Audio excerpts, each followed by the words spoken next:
Hello, everyone. I'm Yasmin Taj, editor, ETHR World International, and head of branded content for the Economic Times. And with great pleasure, I welcome you all to another episode of the video interview series brought to you by ETHR World Southeast Asia in collaboration with Enparadigm on the theme Talent Management and Development for the Future of Work. For decades, organizations and leaders stuck to the basic talent acquisition strategies without giving much thought and attention to talent development, which is now the premise behind the future of work.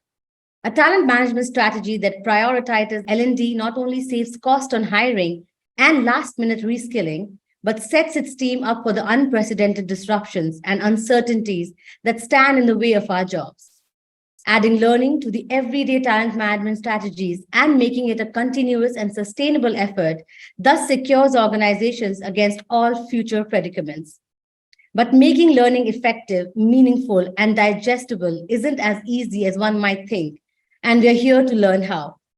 So to discover how we can place L&D at the center of our talent management practices, as well as the overall organizational goals, and to understand the right kind of learning methods that have the potential to uplift the talent function, we are here and proud to present one of an exclusive video interview series on talent management and development for the future of work in partnership with Enparadigm. And for today's exclusive episode, we have with us Somya Sugandha, APAC HR Leader at GE Gas Power and GE International Markets. And the second speaker that we have today is John Cherian, who's CEO of Enparadigm. In 2018, Somya moved to Singapore with a mandate to lead HR for GE Power in the region and create one Power HR team. Since 2019, she has also taken on the additional responsibility of managing global growth markets, now GEIM for the Asia region. With changes in the power business since 2019, she has been leading HR in the Asia region for the gas power business. Given the growth in the region, her focus has been on coaching leaders to develop a growth mindset and brainstorm strategies to enter new markets, increase diversity representation, and build a sustainable culture. With over 21 plus years in human resources and as a leader, Somya is driven by her passion for developing people and seeing them succeed. Her passion for people and commitment to others' success make her an incredible leader. Hi, Somya. Thank you so much for joining us for this episode. Thank you, Yasmin. Thank you so much. Great. And next up, we have with us John Cherian, who is CEO of Enparadigm. His endeavor to make the complex simple and his belief in the power of learning to make people and businesses better has been the significant driving force in the Enparadigm journey, a journey that brings together business thought, learning methodology, and user experience in our technology-driven learning platforms. The understanding of unconscious competence and how to help businesses get there is his field of permanent study. Hi, John. Thank you for joining us once again. Thank you, Yasmin. Great. So I'm looking forward to some great insights from both our leaders today. So without further ado, let's begin with the first question. And that's something we would all like to know. Somya, I'll come to you first. According to you, what are some of the top trends that will be driving the talent management and development function in 2023? Wow, that's an interesting question, right? I think something that's going to continue to drive the talent management function is going to be this piece around hybrid workspace and managing that. And I think that's going to be a continuous challenge, be it in terms of talent management, be it in terms of learning, because you will see themes around both of that holistically. So that's one piece. More specifically for us as a business, because we're going through this energy transition globally, so that there is going to be this challenge for us in our business, at least, which is around the skill sets that we need really, which is going to drive the energy transition and what are the capabilities that we need for people around decarb and some of those elements. That's going to be the second piece that we see from a 2023 standpoint. And more, I think, from a leadership standpoint for people leaders tied back to the hybrid working space, right? The whole piece around psychological safety, the whole piece around collaboration and working in these remote setups and expectations and tying that back, I think is going to be a 2023 challenge. That's how I see it. Great. And I think that's something a lot of organizations and leaders will resonate with, because even the pandemic has subsided. the whole hybrid work environment will remain, as most organizations have agreed upon that. So I Yeah. think focusing on how do you create that safe space for people to work in a hybrid environment, to collaborate in those times, and how do you transition from these roles, I think that's going to be very important. So thanks for sharing that, Somya. John, what are your thoughts? What trends are you seeing, especially since you're working across regions, across organizations? What trends are you seeing come up? Yeah, I just wanted to build on what Soumya just said now, right? The first part was that of hybrid work. I think we are all still figuring out what hybrid work really is, right? And Yeah. I frequently find myself wondering, should it be 1 day or 2 day or 3 days a week in office, right? Yeah. And I'm sure that's something that a lot of leaders resonate with. We're not really sure what's the right cadence. And that's something that everyone is grappling with. True. And the skills required to work in this manner obviously are very different from what was required earlier, right? And the way you manage talent, the way you manage your large teams in a hybrid mode becomes very different from the way you would have done that earlier, right? And a lot of leaders are looking at that if it is hybrid and if I have people in different locations coming in at different times, how do I ensure an environment which is still fair to everyone, and which gives equal opportunity to different workforce, right? So that's one part. So a lot of your skills around the way you work and collaborate and manage people, they become very different, right? On the decarb space, I think there's a lot of work that's going on now. The question for a lot of companies in the energy space, there's a lot of regulation that's trying to drive change in the space, right? And increasingly, you see a lot of central bank mandates going to big financial organizations saying that you can only finance organizations if they are sustainable and if they are complying with ESG guidelines, right? And a lot of companies in the space therefore have to look at whether they want to stay ahead of the curve and be ahead of regulation, or whether they want to be propelled by regulation, right? And if you want to be ahead of regulation, there's a lot of learning that's required in terms of how do you contribute to green energy, how do you make it sustainable, how do you actually make it practical in a world which is even today quite wired for oil and gas as the major source of energy. Yeah. Thanks, John, for adding on to what Soumya said. I think I agree with you totally. And leadership, especially, has become very crucial in these times. Where, as you said, people joining in from different time zones, different countries at different times. How do you manage people in such a scenario? I think that's a huge learning going forward, especially this year. And this also brings about a lot of challenges. And Soumya, I'd like to ask you about that now. What are some of the emerging challenges in your experience that you're seeing in the talent development and learning function? And how have expectations of a hybrid workforce changed from this function now? I think it's in different ways, right? So if I break it down into early careers, and let's look at something as basic as orientation. I think a big piece of people when they were coming into the workforce, when they came in physically to the office, a lot of the pieces were around culture that you got because you interacted with people. Versus today, when you have a hybrid workspace, you do not actually necessarily have those interactions. So maybe it's 1 day, 2 days, but for a lot of people, especially in early careers, where the learning happens by being on the job, but also seeing and interacting with people, it becomes a lot more restricted. So when you're in front of your computer, there's a lot more transactional pieces that are happening, right? And I see that as a challenge. So it's something that we are grappling with to even figure out how do you really engage with people in early career. So that's one example. For other people, when you're looking at it more holistically, I think what's evolved in the last couple of years is people asked, questioning a lot more about their purpose and their value. I love the fact in terms of what we do. When you're talking about powering, the world, that has a purpose and people see a value in it.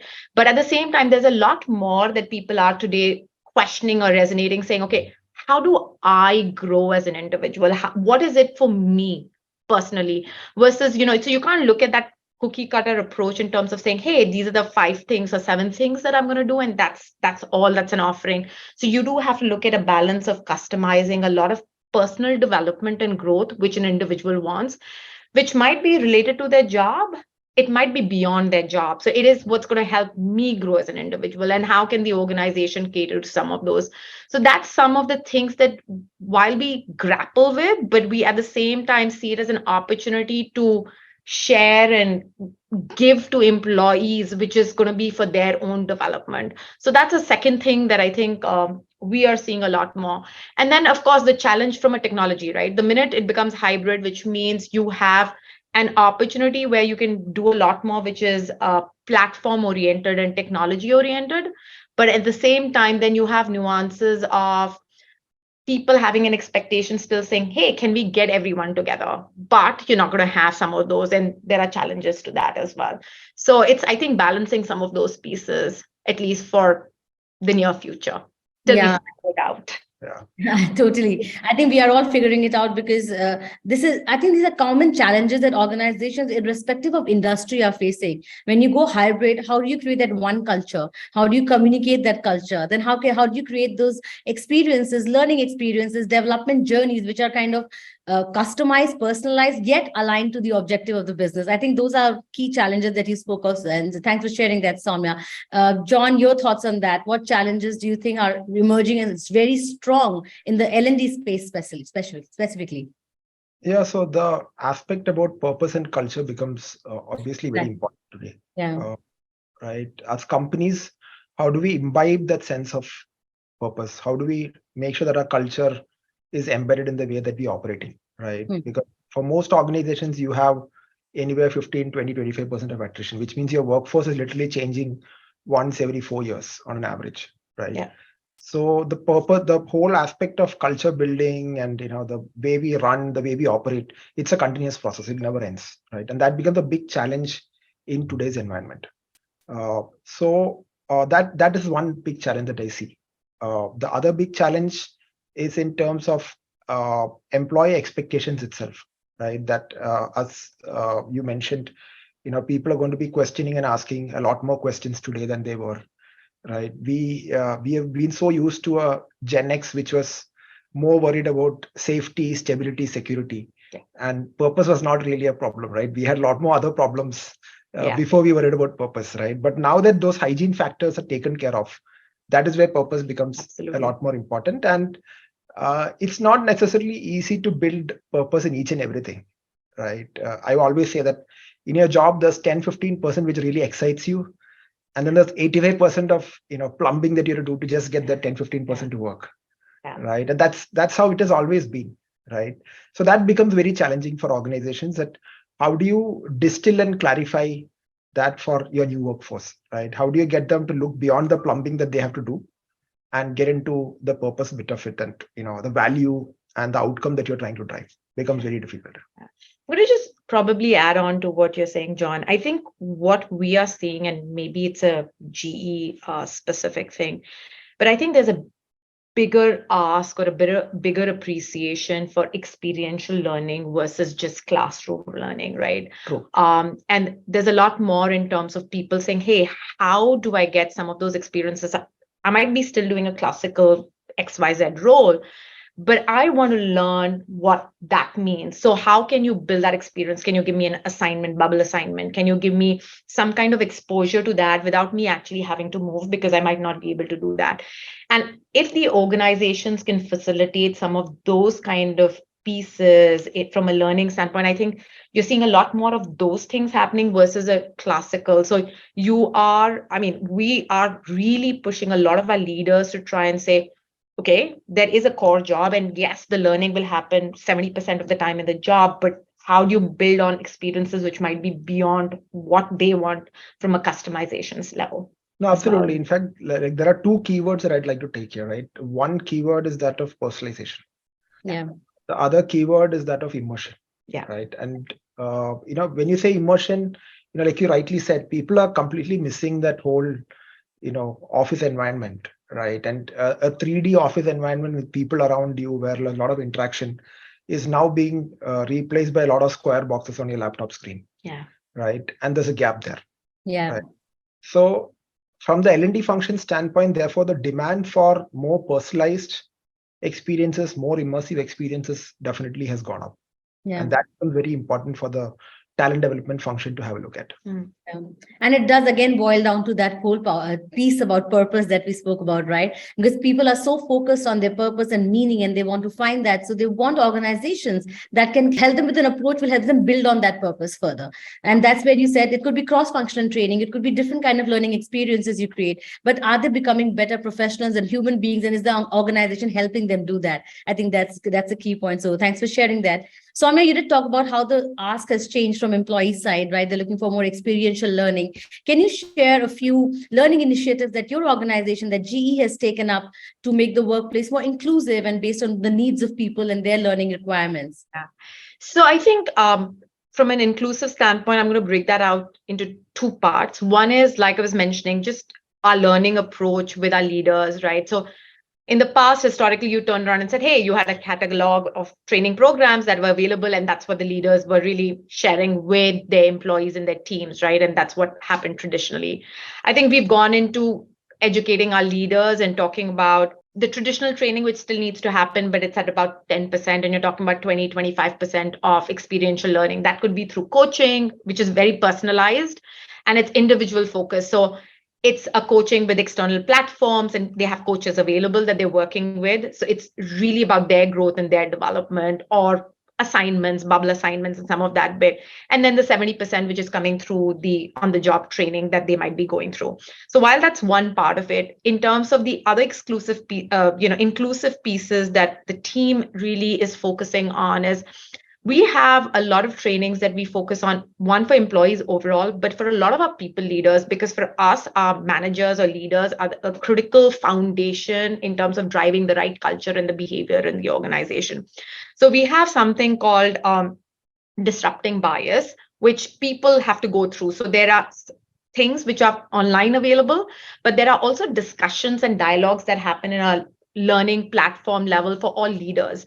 And that's happening more for people to become more aware of what biases we might have unconsciously. But what is it, if you're seeing certain things, what is it that you need to do? Because a lot of times what happens is we spend a lot of time talking about do's and don'ts, but not necessarily in terms of what do you do when a situation happens, right? And how do you manage some of those? So that's one piece. There's a lot of action and initiative in terms of driving psychological safety, because that's very, very important. And it's a key foundation around, when you're talking about inclusive behavior that we're talking about. The other thing is, again, more from a functional standpoint, we are getting leaders. So if I just look at hiring, two different aspects. So leaders are getting trained on something called, bar raiser. So we have leaders who get trained on how to become more neutral in terms of hiring. So one is the skill set, but how do you become more inclusive in terms of, instead of having the traditional mindset. So you have panels of people who are trained on it and who are sitting for interview processes. And the other piece is in terms of neutralizing even job descriptions, right? So leaders getting trained on how do you write job descriptions as basic as that, which then becomes more inclusive for people to be a part of. And then something that we launched a year and a half back is more holistically around global mindset. What does it really mean to be a leader who has that global mindset? And we've tied up with one of the external vendors, one, to get people to look at their profiles, but then have these facilitated discussions, which gives them an exposure which is more holistic around how do you become a global leader. Yeah. So those are examples.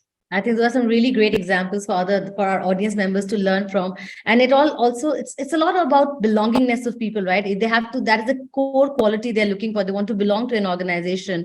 And unless you're inclusive in every step that you've so far talked about, Somya, I think that builds up to making it inclusive. How do you train? How do you create that mindset, that culture where inclusivity is a part and it's embedded in everything that you do? So very interesting thoughts. Josh, anything you'd like to add to that? What have you seen in your experiences? Yeah, so I think when it comes to this whole aspect of inclusion, maybe it should not be confused with homogeneity. No. Right?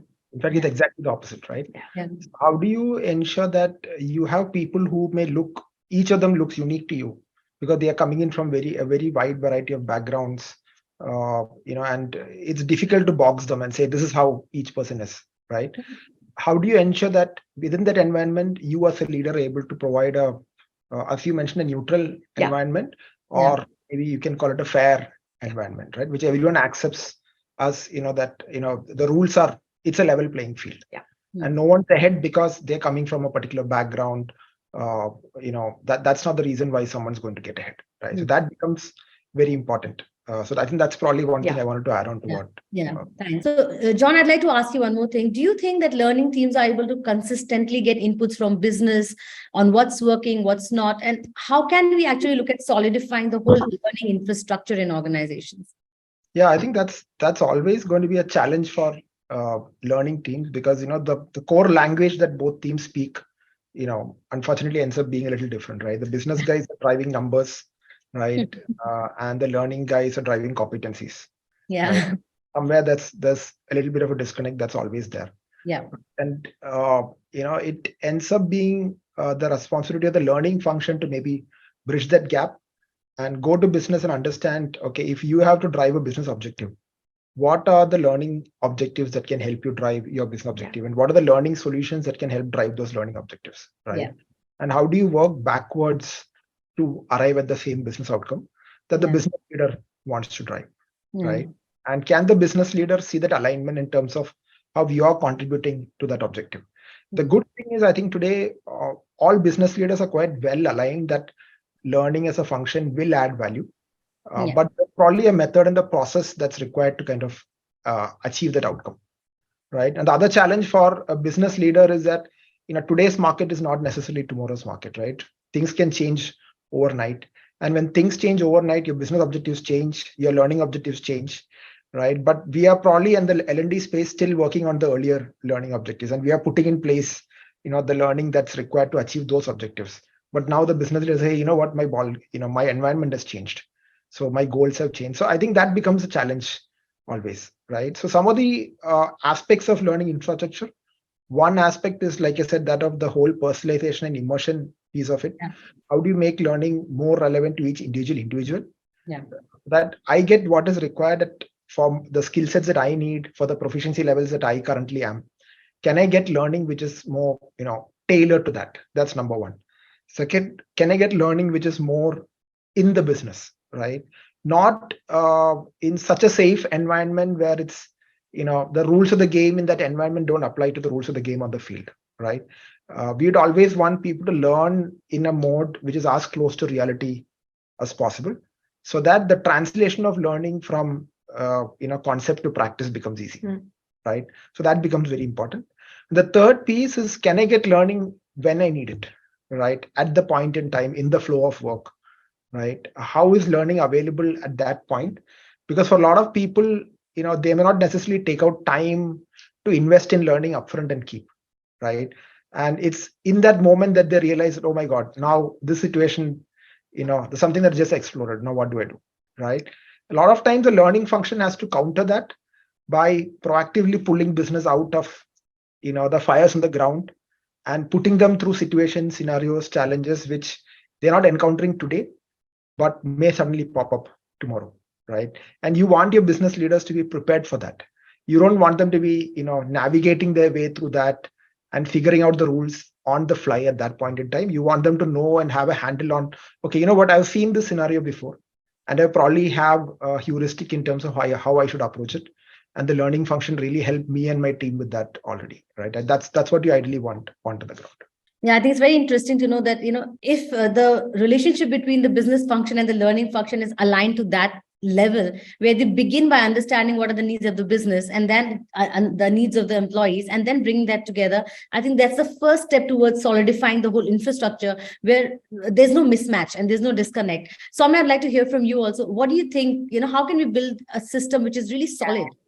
No, what John was saying, it really resonates, right? But I think the way I've seen it in GE, and it works beautifully, you're absolutely right. There has to be a very strong integration back with the business.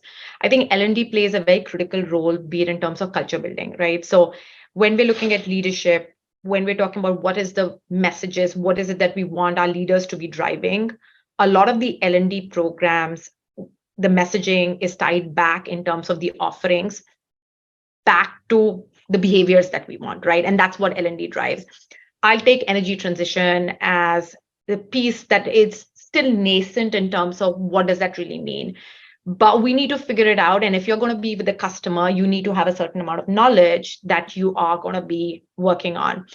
It is amazing that the L&D team has kind of worked together with the leadership team to pull that together and is working across the energy pieces where you have businesses across in GE kind of coming together and being able to interact and at least talk the same language. It might not be perfect, but it's exactly the example of when business and L&D collaborates.